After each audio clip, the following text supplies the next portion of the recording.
Hey YouTube, it is Thursday night and we're going to try and play a little bit of Phantasy Star Online. Okay, so first thing is first, like if you haven't been paying attention for the last little while, you probably don't know that I have a USB GD-ROM and I've actually been adding quite a bit of games to it, and I'm going to say it again. Thing is amazing. It's a bit pricey up front, $200, but if you like the Dreamcast if you don't want to have a lot of hard media that is going to fail, if you don't want to spend thousands of dollars on some of your favorite games, I highly suggest this. It's pretty much the only way to go. I've noticed that my collecting for the system, other than peripherals, has gone down significantly.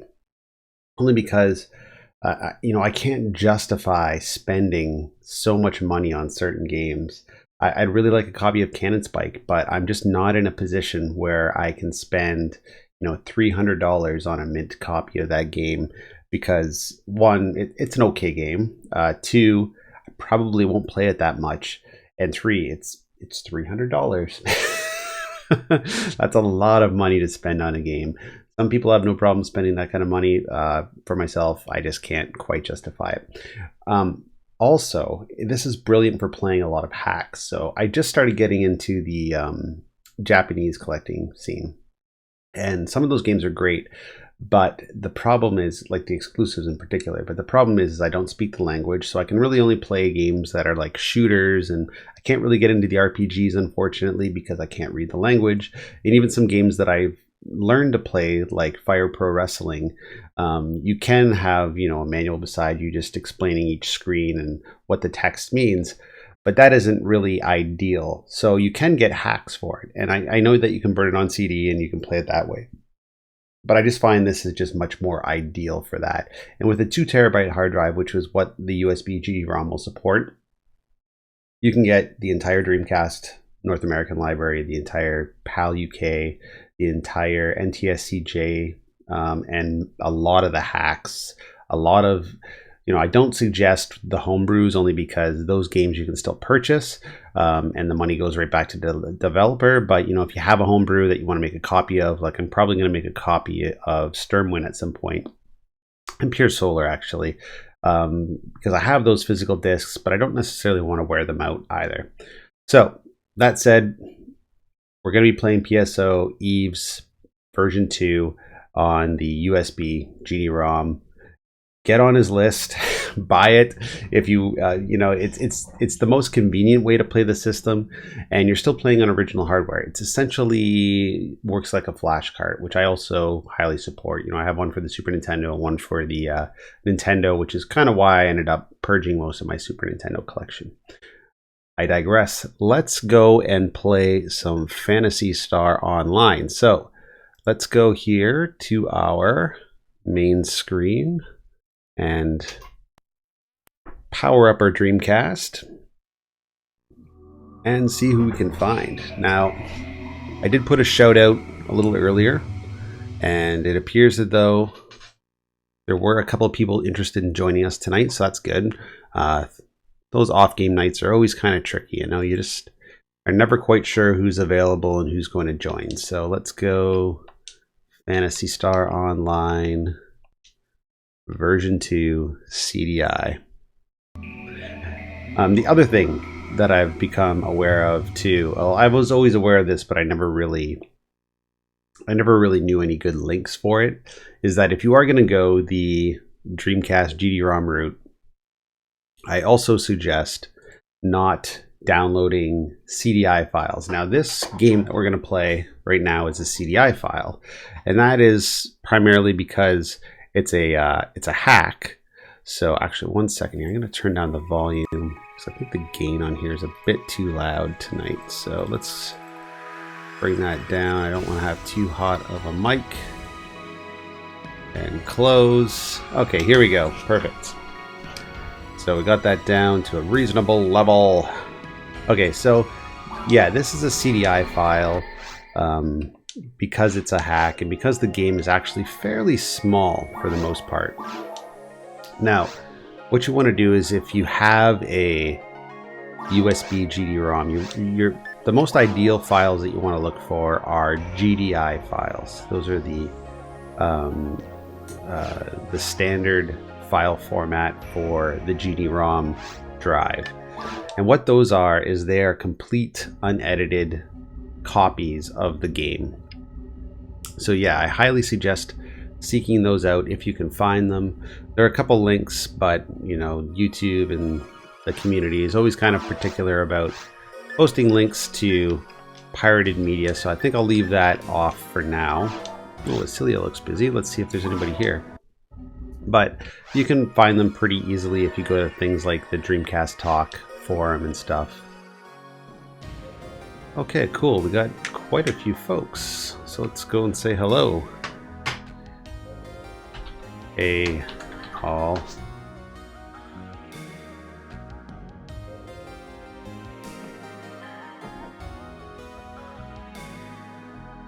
Hey, Hunter, you gonna join us? Alright, who else do we got here? Okay, well, let's just ask some more questions then. Well, you know what? Let's just see what the teams are like. For whatever reason, that person isn't responding, so maybe they don't have a keyboard. So, organize team, join team. Oh, man. Normal, eh?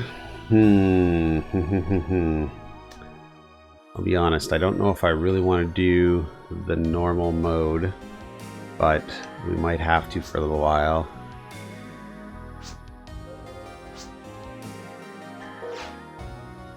Okay.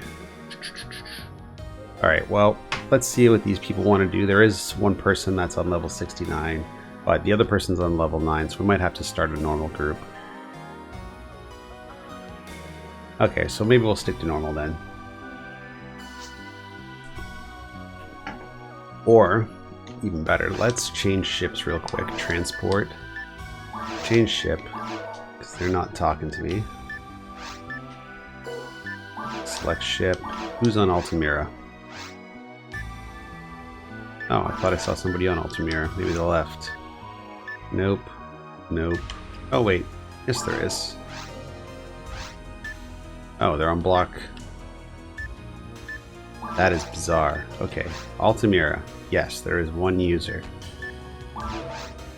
Where is that user?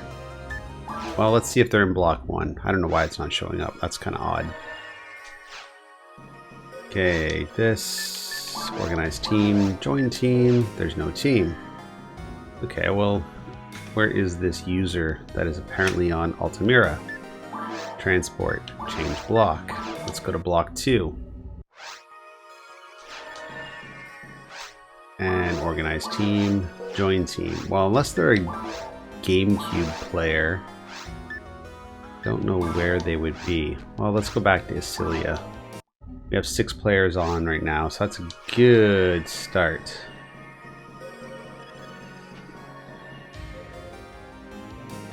Alright, organize team, join team, Dream Junk. Alright, well, let's just help these people out for a little while, say hello. Maybe we'll get them up a level or 2. And we'll keep an ear out and see if any more higher level players join in. Let's help these guys out because Akira will probably make it to level 20 if we do a quick quest. Hey, hey.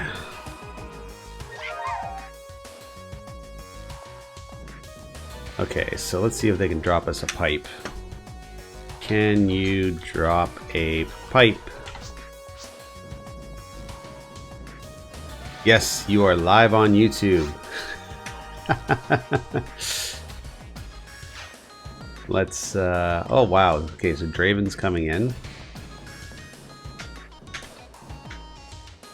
Draven's even higher than I am, so I don't know if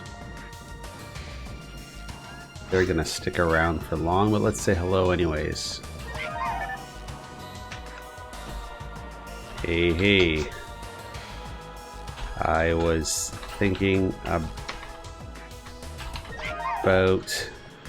helping these folks grind up a bit. Okay, well, maybe they're just sitting in the forest. Let's double check.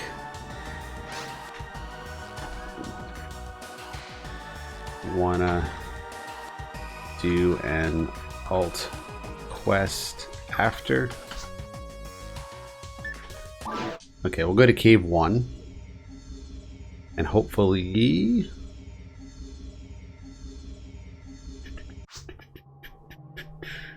Hopefully. Awesome. Okay, cool. So where are these people?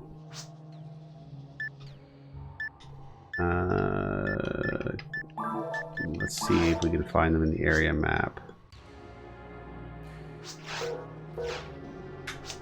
Okay. Can you guys drop a pipe so we can join you? Or would you like to start a quest? Oh no, lost his level 100. Ugh. Yeah, there seems to be quite the little crowd on Isilia tonight. Isilia I don't typically play on, but only because they don't seem to have as many quests as the other ships. Vega and Altamira are generally the ships that have the better quests. I like Vega for TFF++, and I like Altamira because that seems to be where all of the mostly Dreamcast players played. I know that Isilia seems to have a lot of GameCube players, and it also has a lot of Spanish-speaking players too, which is fine, actually, Spanish-Portuguese, but I don't speak the language very well, so that's kind of part of the problem. Okay, where are these people? Oh, they're behind me. Okay. Found ya. Found ya.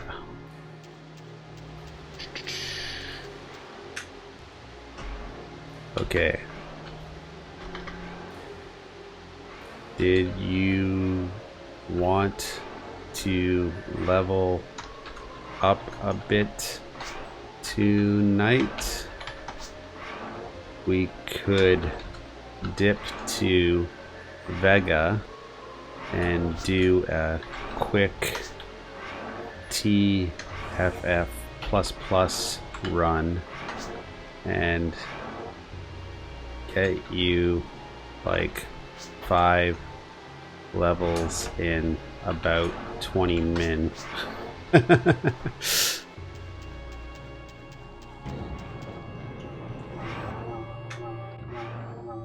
Draven, are you cool with that? We would have to switch ships. Okay, off to Vega.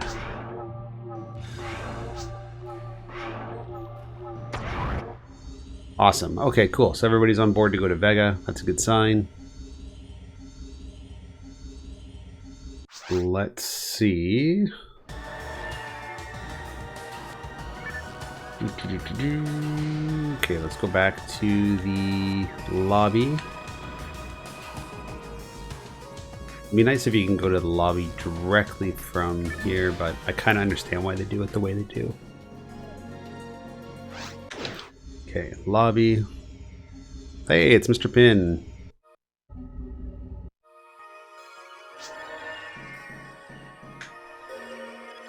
Okay, change ship, transport, change ship, Vega, block 1, perfect.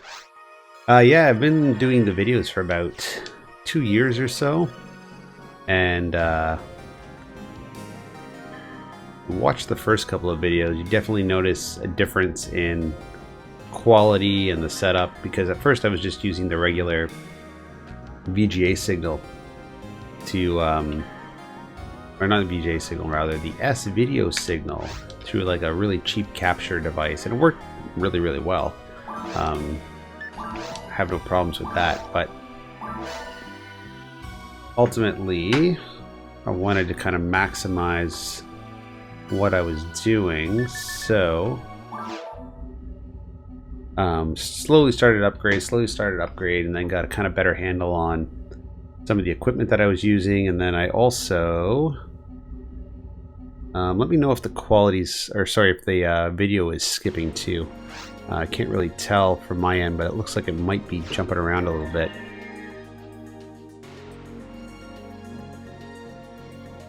Yeah, so upgraded the mic, upgraded the capture device, upgraded the Dreamcast, upgraded the modem to some extent. So yeah, it's been a slow process, but just little pieces here and there that just seem to make it work better. Now, ultimately, I'm going to need to get a new computer, but that's a long ways off.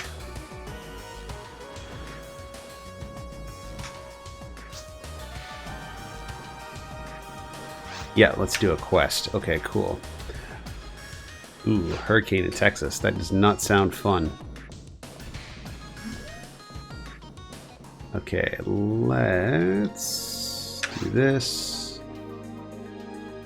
Okay, wait for all of our members. Okay, so come to the guild counter when you're ready.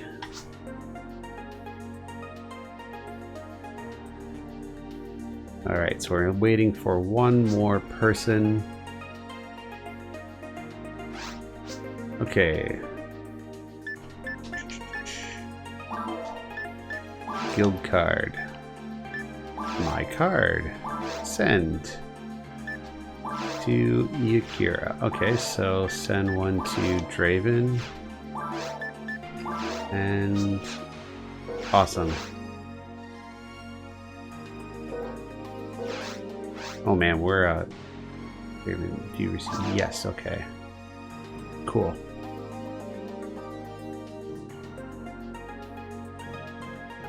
So when you say you're waiting for your PC controller to play, is that because you're going to be playing Phantasy Star Online on PC, or do you have some way of making it work on the Dreamcast? That is the one thing that somebody has to figure out, is a way to do make a USB adapter for the Dreamcast, because that would make life a ton easier. I have a much better...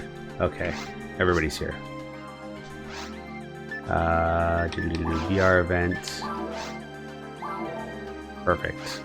I have a much better racing wheel. I have like a Momo racing wheel, and it blows the racing wheel I have for the Dreamcast out of the water. That Mad Catz one is a piece of garbage, but to use that, to use like my Logitech gaming controller, to use some of the flight sticks, all that kind of stuff, it would just make life a ton easier. But I should really use the Bluetooth adapter that I got for my Bluetooth controller and see if I can pair any of my Bluetooth devices to it, because that could be kind of cool as well.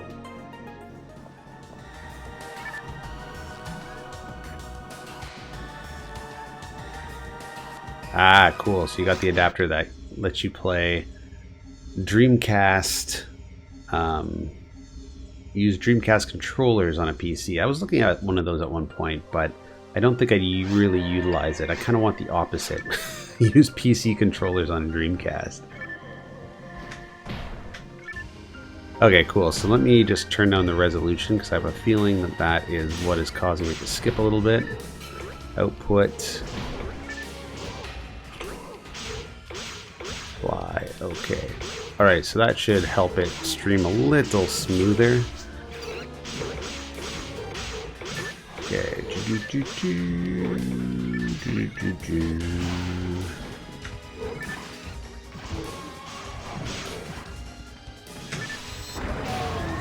Alright, so we're just going to take those guys out. Hopefully they tagged enough of them. Let them collect all that Meseta.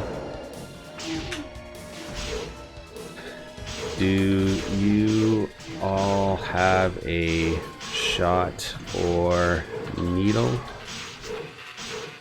Just tag them all, and Draven and I will finish them off.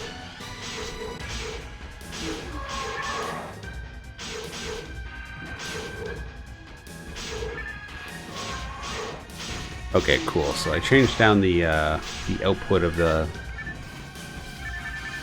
stream a little bit, so hopefully that makes things run a little bit smoother. I had it at 7,000. Now I've brought it down to 5,000, which is probably more than enough. I think I heard that 4,000 is generally the average, but you know, that's me pushing it.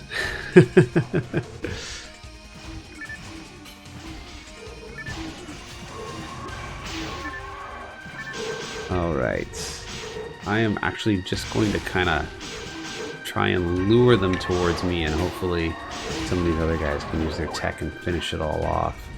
Okay, cool. Off to the next screen. I should probably give these people a bunch of different like mono grinders and stuff like that. They probably appreciate that. I have the PS2 adapter as well. The only thing is I have the Total Control Plus, which is great. It works excellent for controllers, but I guess because it doesn't send any power through the power pin, I can't use my PlayStation 2 racing wheel on it, unfortunately. That's a big downfall, unfortunately. Otherwise it works flawlessly. I actually use it with my Namco fight stick for PS2, which is probably the best fight stick available. It's incredibly simple, but it's Namco, which makes arcade machines, so you know all the hardware is going to be in great condition. Put up with a lot of punishment too, and I don't really play necessarily a lot of fighting games. I also use it for shooters as well. I should mention that. But it's spectacular. It's great for just using PS2 controllers. Now, ideally, I'd like to get an innovation adapter, which would allow you to use the PS2 mouse, and by PS2 I mean the port for PC, and the PS2 keyboard as well. So maybe one day. Those things get kind of pricey, and they're only getting more pricey nowadays. But yeah, I'd really like to pick one up at some point and kind of swap out the Total Control Plus one I have.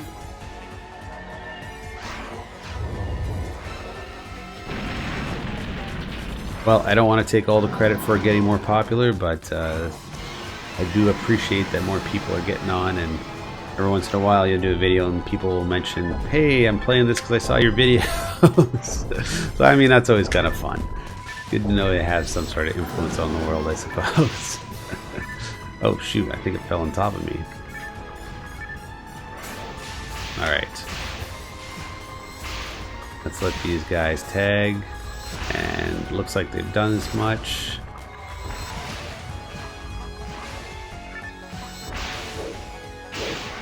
What's UGB? Ah, good question. Well, UGB is actually a short form for, so I guess in TFF++ on normal we don't get double D dragons. Okay, well that's alright. So way back in the day, way back before, well I shouldn't say before the internet, but before the internet was accessible, you had things like BBSs, which I used to participate in quite regularly.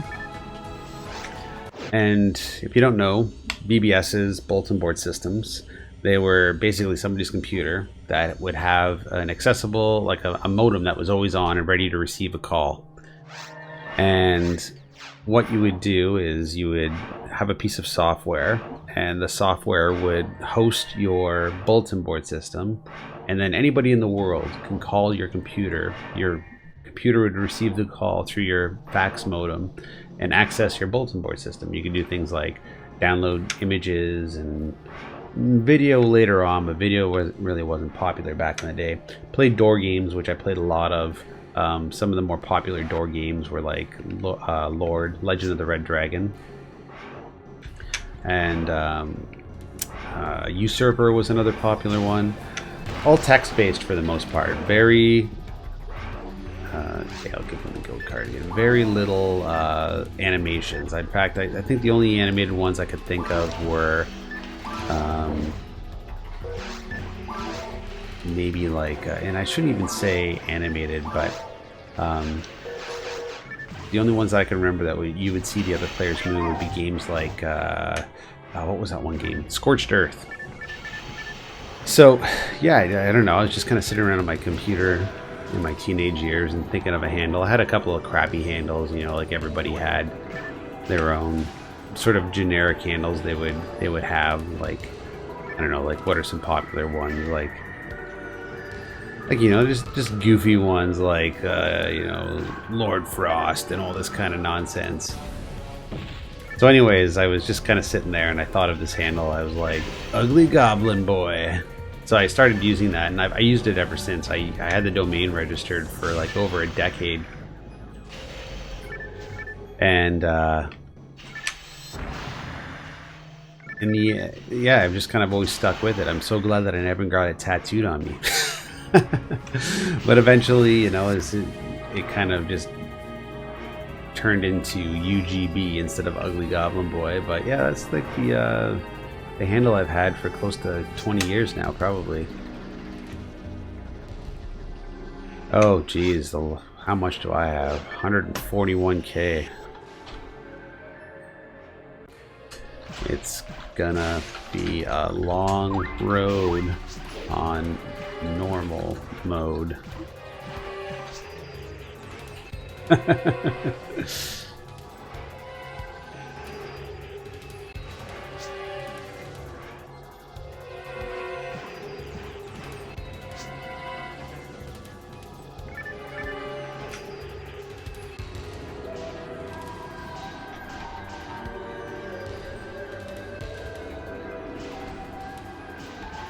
So let me get this straight. Sorry, I'm just reading a comment here. The adapter caught fire? That is insane. What brand was it? Was it just sort of a generic sort of knockoff brand or something? Like, I've seen some generic devices being sold on like AliExpress and things like that. One example I can think of is there's this person that constantly sells this device that's kind of like an all-in-one adapter for the back of your Dreamcast. So it plugs into the serial port and the AV port. And what it allows you to do is output on VGA, output the sound via 1/8" jack, and also allows you to access the serial port through a built-in card reader. The thing looks so cheaply made. It'd be a nice device for somebody that just wanted kind of like an all-in-one solution, but oh my god, does it ever look cheap. And it's expensive too. It's about $60. I don't know. I just couldn't see myself using that and trusting it to last for any length of time.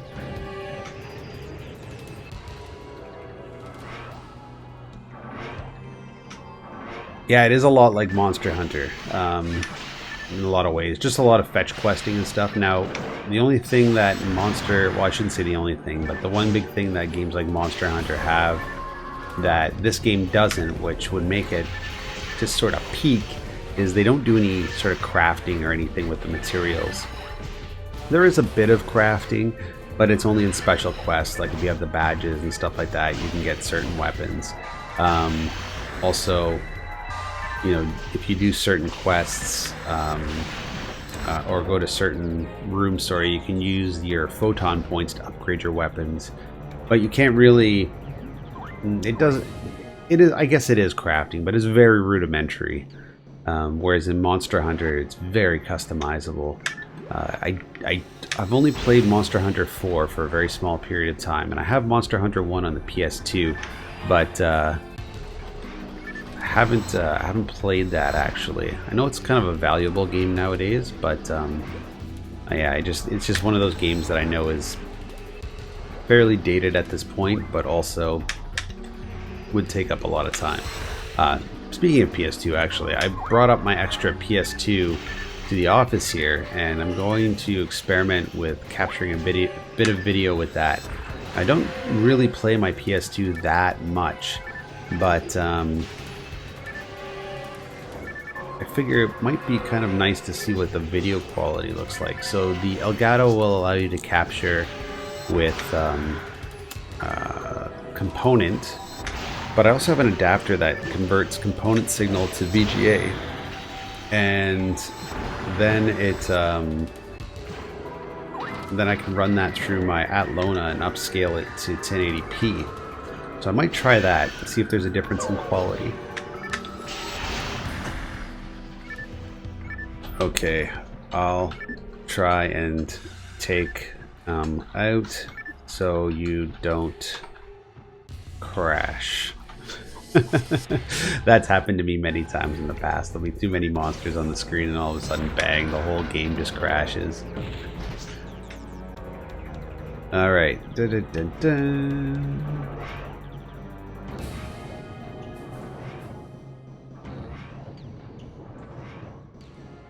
Okay, sweet. So today also was a pretty cool day because I managed to get pre-sale code for a concert happening in Toronto in November, which I'm very excited for. And it's kind of a, I shouldn't say unusual concert, but something I'd never really expected to experience in my life. And I'm quite happy that I was able to get tickets on the pre-sale. And I'm quite happy it's general admission on the floor as well, because this is going to be a concert that I hopefully will be very memorable for me. And what that is that John Carpenter, the director of such movies like Halloween and Escape from New York, and They Live. Some of you may know this, some of you may not. He also composed all of the very memorable music for his movies. He also did a little movie which I love called Big Trouble in Little China.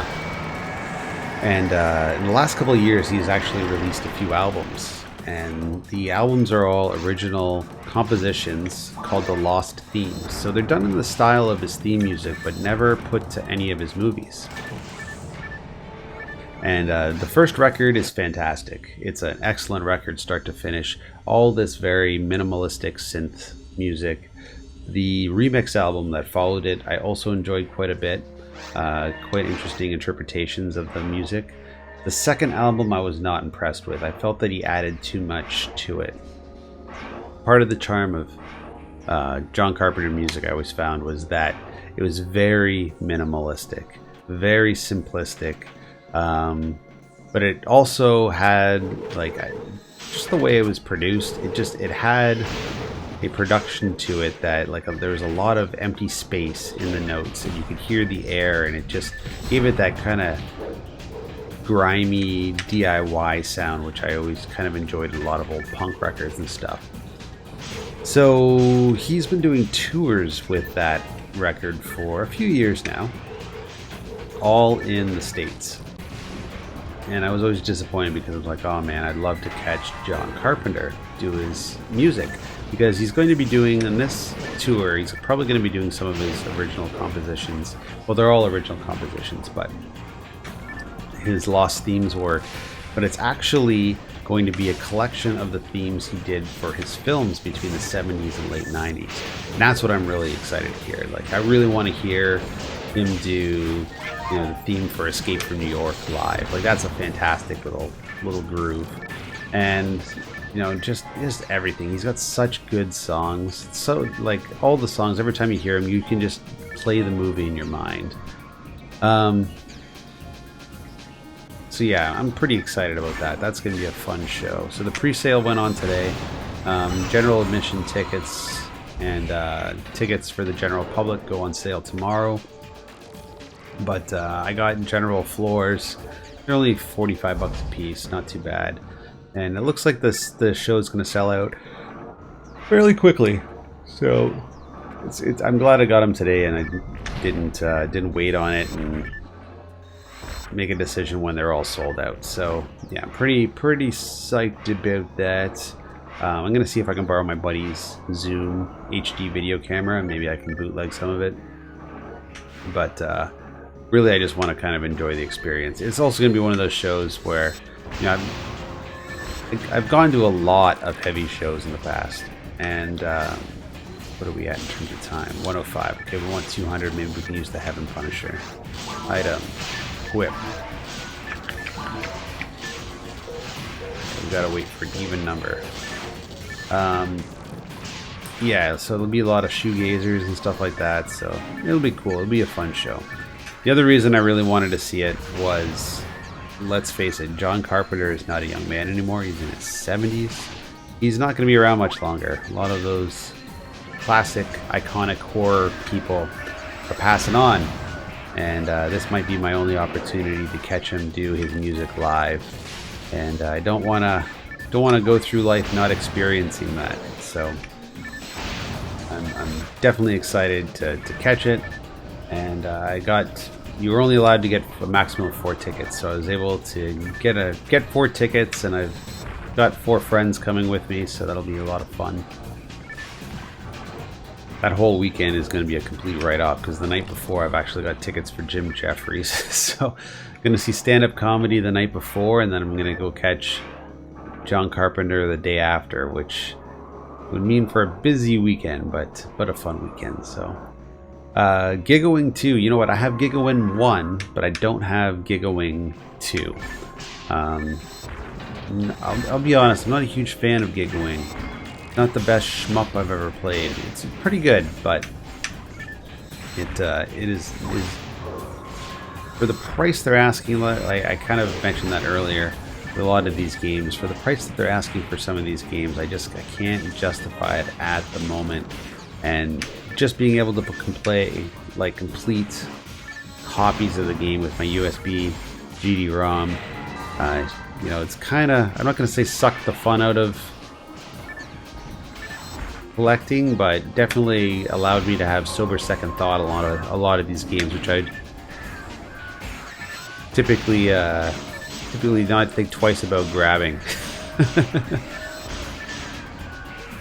Yeah, Elvira's cool. Cassandra Peterson, I've met her once. She's a really nice lady.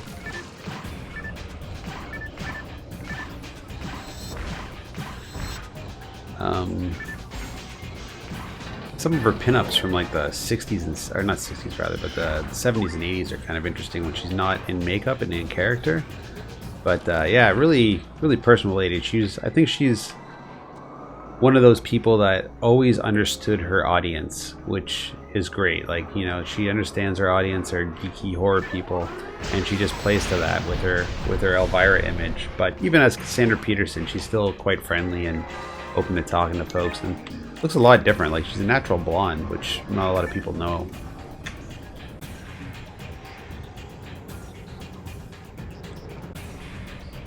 $260 US for a copy of Gunbird of Gigawing 2.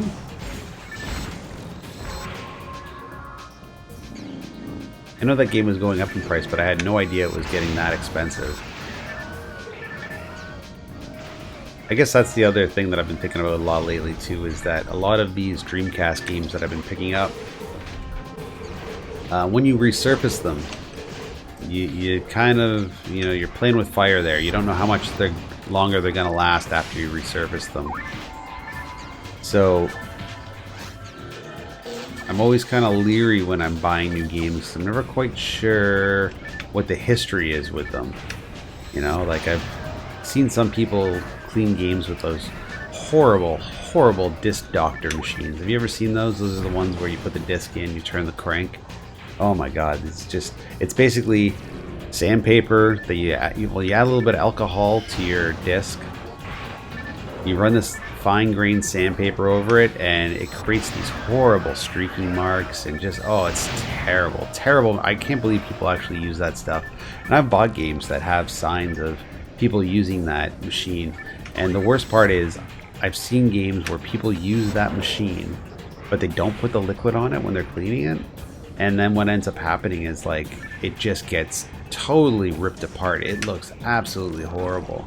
Just this gray, streaky film over everything.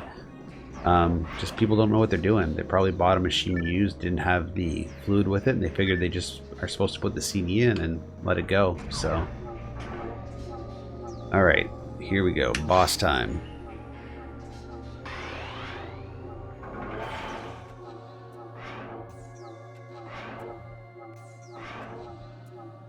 Holy smokes. Well, I guess if I'm going to get a copy of that game, now is a better time than any, right?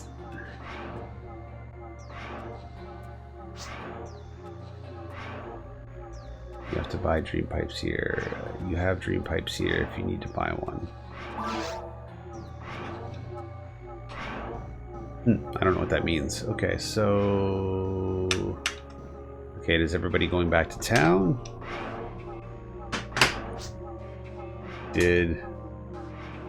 Okay, is everyone else in Pioneer getting supplies? Okay, let's get this boss battle done.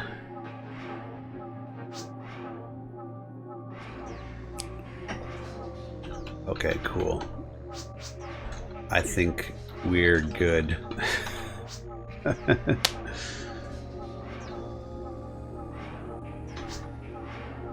Okay. Kevin, are you AFK?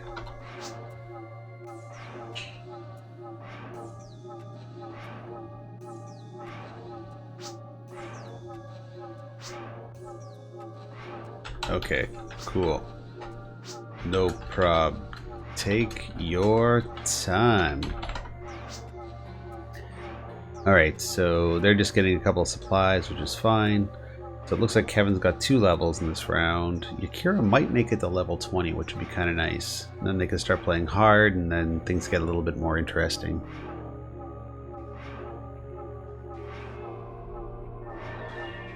Yeah, I got GigaWin 1 for a really good price.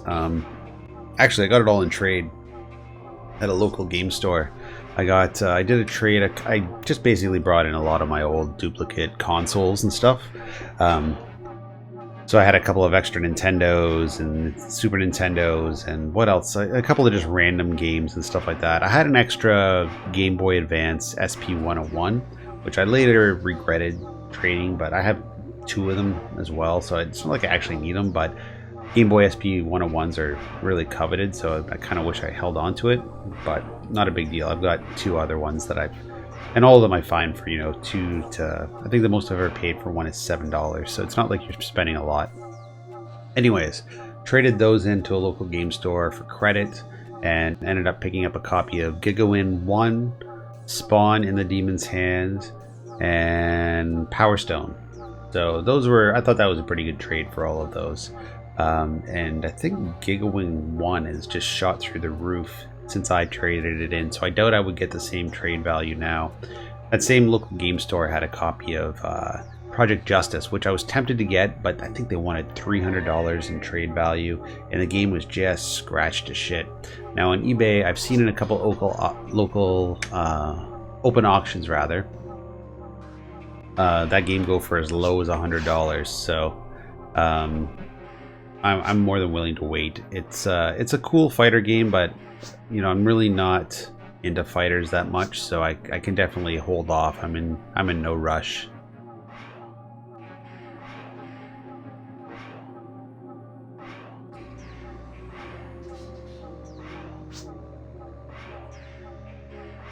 Yeah, I think I've been spoiled by shooters actually. I've played a couple of really good ones lately. Stormwind, for all of its hype, is good, but it's not one of the best shooters I've played. There's a shooter, geez, I wish it starts with an H. Hanensturm, I think it's called, something like that. Can't pronounce it. It's obviously German or something to that effect. But it's a fantastic shooter, and I got it on a PSN sale for like $2 or $3. And the soundtrack to it is amazing. Just this really kind of like ambient late 90s techno type stuff, and yeah, that's the kind of sound I enjoy, right? But yeah, I played a lot of that. That was just a really fun game to play. Mars Matrix also is definitely a fun game to play on the system. That game has gone up in price significantly as well. I picked up a really decent, oh shit, I'm paralyzed. I picked up a really decent used copy, mint shape. The case was mint, the manual was mint, everything was mint in it. I picked it up, I think on an open auction for $100 shipped, I believe, which was a decent price. So It was a little bit much at the time, but in retrospect, I'm really glad I bought it then and not now, because I think now it's hovering north of 200. So there's a couple of games like that I'm glad I got. Like, I've got my copy of Sonic Adventure Limited Edition. I think I paid $120 for that, which sounded like a lot at the time, but I've seen that game go for as much as $1,000 nowadays, which is absolutely insane because it's not that fantastic, you know. Like, it's a collector's piece. And I had two copies at one point, actually. One copy that was loose and had a significant scratch in it, but it still played. It was just through the security part on it. So I ended up getting that in a trade. I think I traded it for a couple of really good Game Boy games. What I got like Advance War and Link's Awakening DX for Game Boy and stuff like that. Like, really good Game Boy games. And the copy I have now, it's complete with manual, complete with the case insert, and the disc is actually in really good condition. There's a couple of light scuffs, but nothing too bad. It does have the sticker on it, but you can't really escape that because these were games that were only really given out to, I think, Blockbuster and Hollywood Video as demo versions. And from what I understand, there's only about 200, maybe 400 copies floating around that are complete. So anyways, I'm glad to have that in my collection because I don't see it come up in open auction much anymore. And the last time I saw it come up was so expensive that I could never spend $1,000 on a game, especially a game where there's better like you can buy that. Like, okay, so let me start again. If you don't know, Sonic Adventure Limited Edition is basically a demo store version of Sonic Adventure. So you're missing things like the internet capabilities on it. You're missing things like, I think, some levels, some sound stuff. It's a gutted copy of it, but it's coveted because it's rare. I think it's the rarest game actually on the system. But you're not missing anything if you haven't played it. It's more of a collector's piece. I am kind of happy that I have it in my collection only because I do, I was talking earlier about not really being in buying mode right now on eBay only because I've got the USB GD-ROM, but that's definitely one of the games that if you're going to check it off your bucket list, it's going to cost you a lot of money and it's going to take some time for it to come up at a price you might be able to get it to afford, right?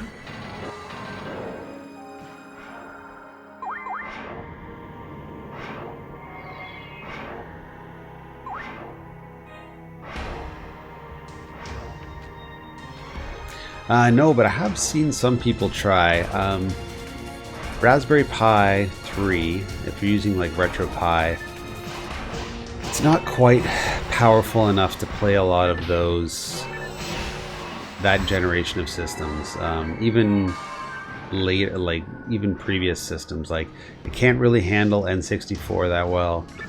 You can get the, I think it's DC Mul. I think that's the emulator that they use for it, but it runs really choppy. You're definitely going to need some gutted CDIs to play. You aren't going to be able to play the original GDIs. And I've seen even the PlayStation emulator that they have for Raspberry Pi isn't that great. You can play a few games, but you can't really play a lot of the games that are pretty fast paced. Like, you can play some of the type of topographical isometric RPG games and things, but that's about it.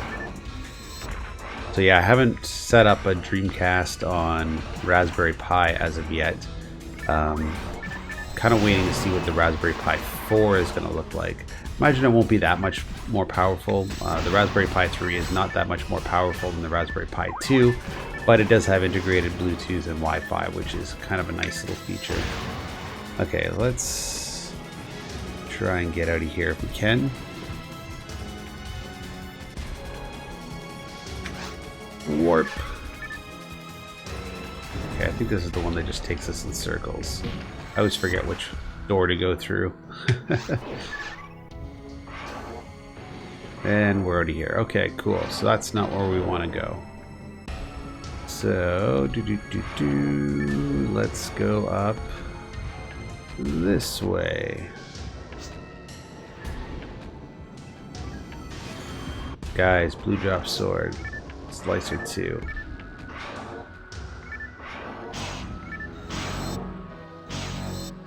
Okay. Come on, folks. This is where I'd really like a trap handy. Oh, I'm a little bit confused. I'm running around in circles. Oh, come on. Okay, let's see if we can get... It'd be nice if we get Yakira up to level 20, because then we can get them playing on hard mode at least and expedite this leveling process.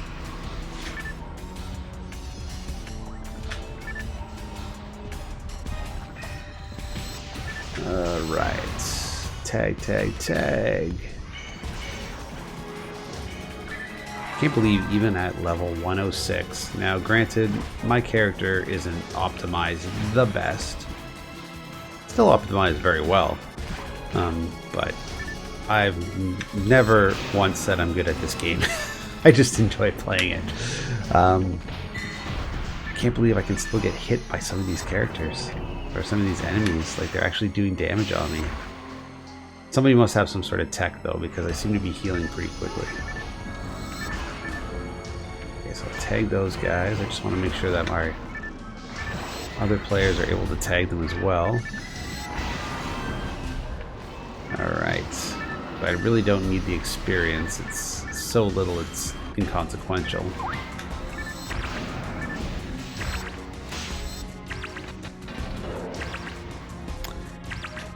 Yeah, actually the Silverant server does a lot of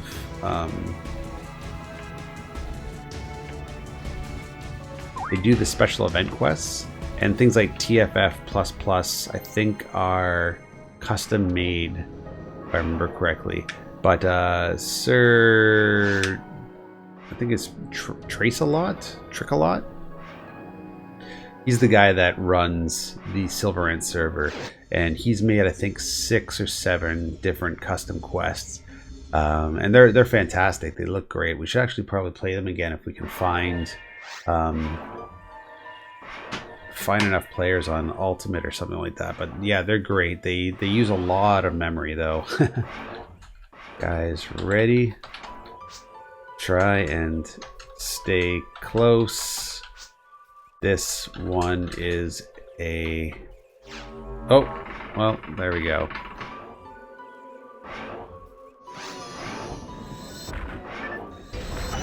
Okay, so we'll get these guys out of here. And unfortunately, I don't have any... I don't even have my mag with me. Shit. What am I doing? I forgot that I left my mag in the bank. Oh, man.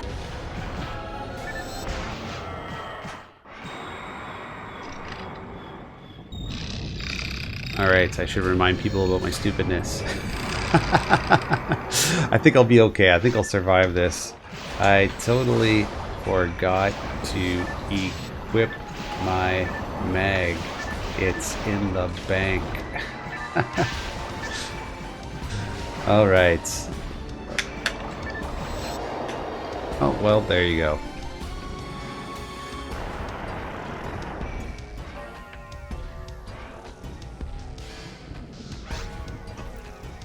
Tag him quick.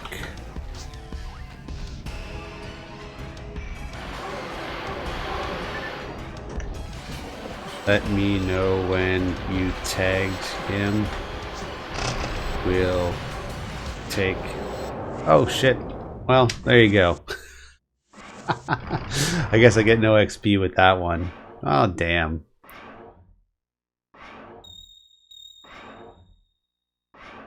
Alright, well, that one game really wasn't about me anyways, right? That was more about our friends here. Cool, well, that was a fun run of TFS++.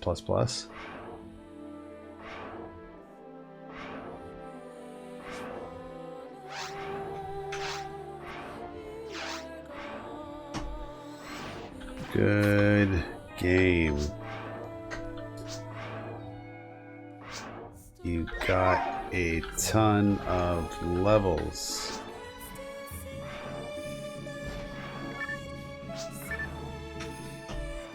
I have some things for you in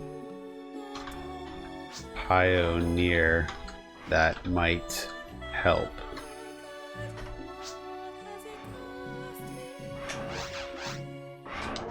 Okay, so maybe we'll see if we have any. I don't think we have any weapons that they can equip, but maybe we can help them out with some mono grinders.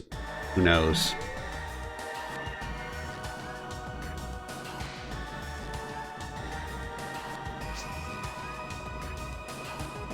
Alright, so let's see what we have here. I won't bother taking my mag out.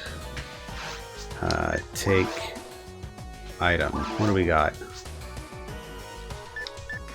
I don't think they can use any of that stuff yet, unfortunately. Oh, this stuff they might be able to use.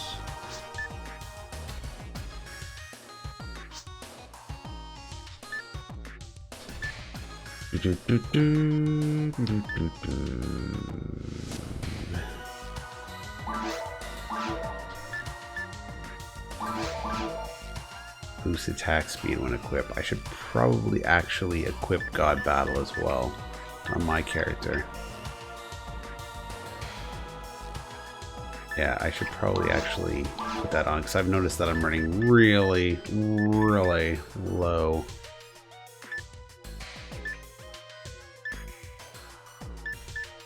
Okay, we'll give these guys each one of these maybe. Like that. Yes, yes, yes, yes, yes. Okay, don't need that. Don't need that. Don't need that.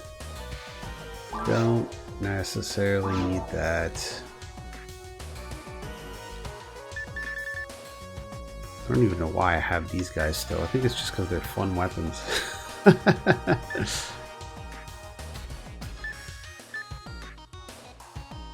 Does fire damage, okay.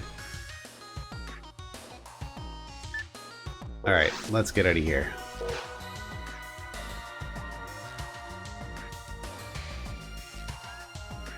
Cool, well, thanks for watching. I appreciate it there. Okay, item. Equip. I got God Body, God Body, God Body. God Power. Maybe I should use a God Battle in there too. Let's see if that helps. Okay, items. Let's help out these people.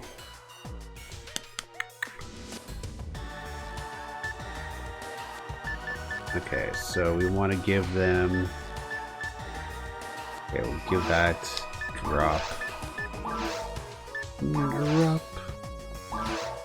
Drop. Drop. Drop. Drop. Drop. Drop. Drop. Drop. Drop. Drop. And I'll put the rest. Okay, UGB, don't forget to equip your mag. Yes. Very important. Take item. We've got all those badges. We should probably use those again at some point too. Okay, which mag was it? Okay, this guy right here. Okay, why do we have all these game magazines? Keep the Yazimov and the Pounds of Faust and the Android Assault Rifle. I don't think they can use any of those guys yet. Probably not. No, definitely not. Okay, deposit. Item. Let's get rid of our additional God Body for now and just see how far we get.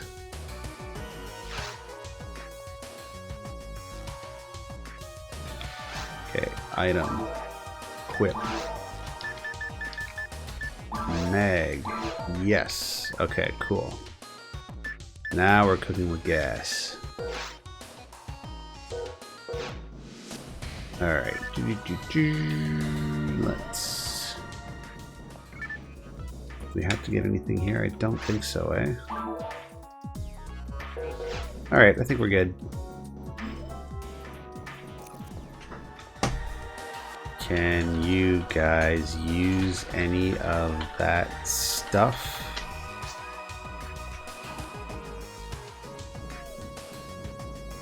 What made me get into PSO? Good question, because it's not like it's something I grew up on.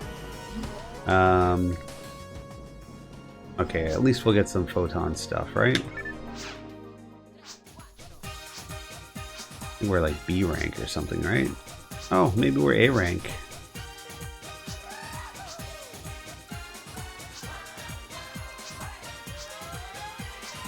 A rank. Okay, cool.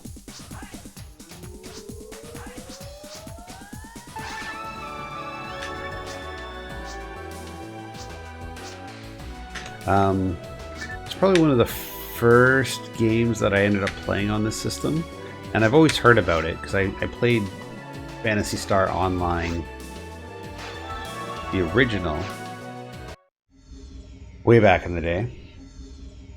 So yeah, it just kind of like caught my interest, and I didn't quite understand the hype. I've heard about it for so long, but playing it on solo campaign, it was so boring. So I put it down, and then around that time I started to do some research on how to get the system online. I was just curious. You know, I've heard about people doing it before. Oh, very hard. That's not too bad. Oh, quest is in progress. Well, then there you go. Let's see who else on different ships. So that was around the same time I made that video on how to get your Dreamcast online, because I found a lot of information from various different sources. Nothing that really gave you a step-by-step instructions on how to do it.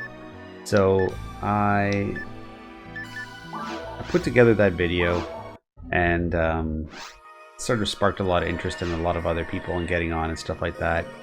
And my setup originally was pretty crude, and now it's very streamlined. It's probably the best it's ever going to get. And just started going onto the different forums and finding out what other people are playing and what other games you can play. And it's been about the last year that has really blown up. Like, there's been, what, 5 different games that have gone live? And, you know, it's kind of amazing that they just keep going live. There's the team over at the Dreamcast Online. They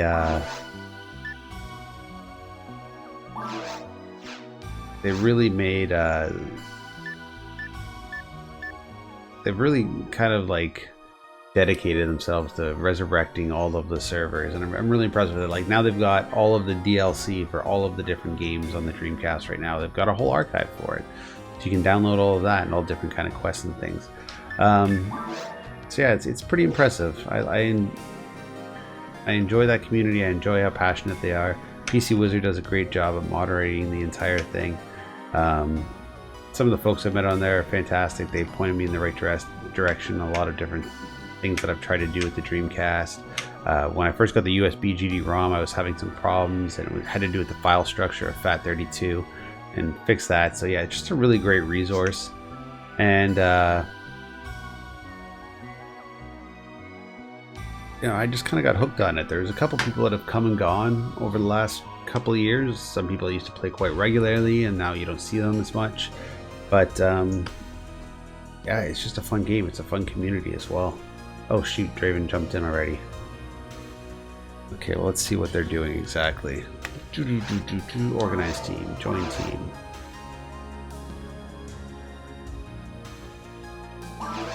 Okay, I don't know where Draven went, but this might be a good opportunity to kind of save everything too. And I might have to log off for a bit. Save character 1. Cool, David. Glad we could help. Yeah, Unreal Tournament would be great. One day. I think they're still working on it. So, all right. So I think that's enough for tonight. We've put in a good solid hour. Game is saved. We've helped a couple people level up. Let's get out of here. All right. Same game is saving. Please do not remove your memory card.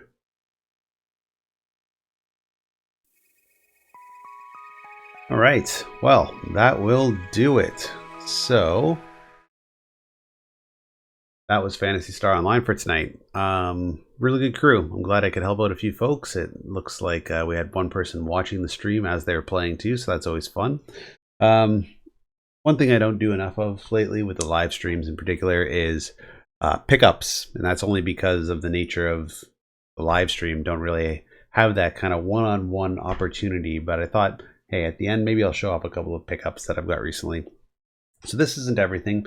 Actually, I've got quite a few things recently, and I just don't think everything will interest everybody. So I thought I'd keep it down to some of the cooler pieces that I've got recently. I ended up finding a copy out in the wild of Crash for the Nintendo DS, which, you know, I'm continuing to build my library with great games. I've gotten really lucky lately with a couple of good titles. Advance 4, Dual Strike. The cool thing about this is that I already had the loose copy, but I found the case, so that really completes it for me, and I'll just sell the loose copy for whatever. And a not so great game, but I'm a big fan of the Star Fox series, so Star Fox Command. Glad to find that as well. A whole pile of CDs, and you know, musical tastes may vary, and I know mine have evolved over time, but found a couple of really cool things. This $2.99. I got this Robin Hitchcock, I Want to Go Backwards 5 CD box set. It's kind of tiny, but it's 5 CDs in there, and you know, $2.99 at a thrift store. It's about $150 on the used market nowadays. So really happy to find that, like Robin Hitchcock and the Egyptians. These guys right here. Got the Budos Band, Charles Bradley, and Sharon Jones. So that's all the stuff on the Daptones label, which is just jazz, which I really like, and just another soul compilation. And this one was really cool too. So I'm a big fan of Lee Hazelwood, and this was another one of his like limited edition Reprise Records repressings. It's funny enough, the reason I like Lee Hazelwood is because of that Nancy Sinatra album that he produced. I think that's just a fantastic album, start to finish. But here's the big one. This one I've been looking for a while, and I'm glad to find it. Found it for $5, but it is the complete Civilizations Chronicles. And as you can see here, it's a big box. It's got, well, actually, I'll put that right side up. It has all of the games up until 4, and yeah, it's a really good set, and it even comes with the card game as well, as you can see down below. But really cool box. I've never been a huge Civilizations guy, but I've always really wanted to play it, so I figured this is good a time as any to get into it.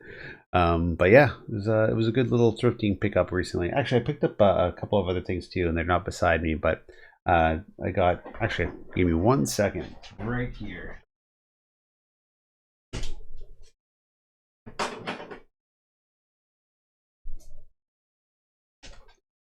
So a pretty good condition Game Boy Color, just like that aqua blue. And again, only a couple bucks, so hey, why not? All right, so I'm gonna leave it like that for now. Hope everybody enjoyed. Thanks for participating in the live stream. It's only Thursday night. Saturday night for sure we'll jump on, and hopefully there'll be a lot more players as well, so that should be a lot of fun. But in the meantime, everybody take care as always, and I will see you later. Maybe even tomorrow for Quake. Who knows? I'm going to really try. I've got some free time this week, and I really want to do some gaming, so we'll see what happens.